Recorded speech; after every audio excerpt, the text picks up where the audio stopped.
Mark Emmert has just announced that the men's and women's tournaments, along with all winter sports, have been canceled. March 12th, 2020, the day the sports world stopped. No games, no highlights, no crowds for the first time in decades. Fans had nothing to watch.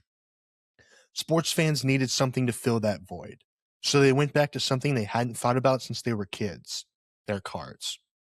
Hello everyone, I'm Evan Stacy. Welcome to part 2 of my series exploring the sports card timeline. Today we'll examine the current market and discuss how COVID has transformed everything. To quickly recap, the state of cards before 2020 was a joke. Your grandpa had a shoebox of them that sat untouched for decades, or your mom threw them out when you left the house. And to most, the cards were nothing more than cardboard with pictures on them.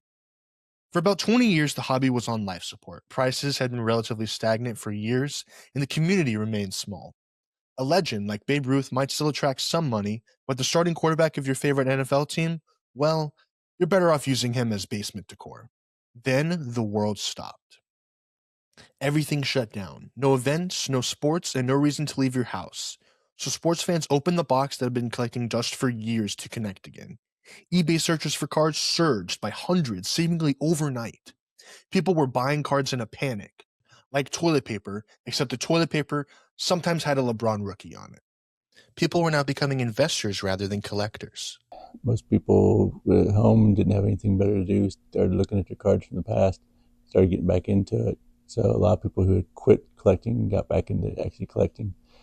Biggest change, it went from being a collector's market to more of a buyer's market and flipper's market, where people were buying stuff and then turning around and flipping it, a month later, trying to get a higher price out of it than it was when they bought it. Prices that had been stagnant for years were doubling, then tripling. A Michael Jordan rookie card that once cost $300 was now going for between $5,000 to $10,000. Even your grandpa's old baseball cards were now selling for tens of thousands of dollars. The market exploded, and it was different than before. Everyone started collecting. Day traders were unable to work, so they began treating PSA 10s like stocks. Sneaker enthusiasts, vintage collectors, and many others jumped in, leading to a rapid buy and sell frenzy. Grading companies such as Beckett and PSA faced a nearly year-long backorder due to the high volume of cards being sent in daily for grading. This was unprecedented in the hobby's history. A huge contributor to this historic spike was the introduction of card breaks. Now, to the average person, this concept seems insane when you say it out loud. So someone buys a box of cards or a case and then live streams themselves on Twitch, YouTube, or another video platform. But people don't just watch, they buy. You buy a spot in the break from anywhere to $20 to $2,000, depending on the level of product that person is opening. Your spot is a team.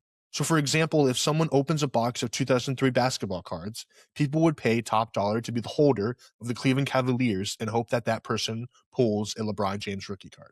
So it's kind of like gambling in a way, but you're just vibing with a stranger on the internet, watching him open card packs for hours, hoping he pulls a good card. As crazy as that might seem, it has turned into a multi-$100 million industry and forever has changed the way the hobby works. Opening packs is now a high-stakes show. It brought hundreds of thousands of collectors together and gave people who couldn't afford a hobby box, which could run you $200 to $300, a chance to participate in the hobby. And now with social media, breaks have remained as stable in the community and have led to many profitable careers. One of the most prominent figures who has profited from the explosion in this hobby is Ken Golden. Golden, who is the founder and CEO of Golden Auctions, and whose work is now showcased on his Netflix show King of the Collectibles, The Golden Touch, which just got renewed for a third season. Golden has built a multi-million-dollar operation and has contributed to some of the biggest card sales of all time. So let's look at some of the numbers. In 2021, Golden sold a 2003 LeBron James rookie patch autograph card for $5.2 million. Yes, you're reading that right. In 2020, he sold a 2009 Bowman Chrome Draft Prospects Mike Trout for $3.93 million. Numbers that were unimaginable 10 years ago. And as of February 2026, Golden sold the holy grail of cards, the PSA 1 T206 Honus Wagner, for $5.124 million, the highest ever sold for a card of that quality. Now, the hype has died down since its rise in 2020, 2021, but the hobby hasn't crashed. It's still going strong, people are still collecting, card shops are full, and the online shopping frenzy is still going strong. But the most important impact the rise of COVID had was on the youth. For years, the hobby was aimed at an older audience, with very few kids going to stores to buy cards. That has been flipped on its head recently. With social media influencers bringing in a new wave and the introduction of breaks, kids now flood the stores. So now, when you go to the National Card Convention that is held every year with hundreds of vendors, you see more 10 to 15-year-olds walking around with briefcases full of thousands of dollars worth of cards, buying, selling, and trading like they're appraising diamonds. The hobby is now young in a way it hasn't been in 30 years. These kids will shape the future of the card hobby and hopefully preserve that wonderful feeling you get when pulling a card with a picture on it for many years. The sports card market will keep fluctuating, the hype will rise and fall, but people will still be opening packs. In the next video, I look to the future and explain where the hobby is heading and whether it will live or die.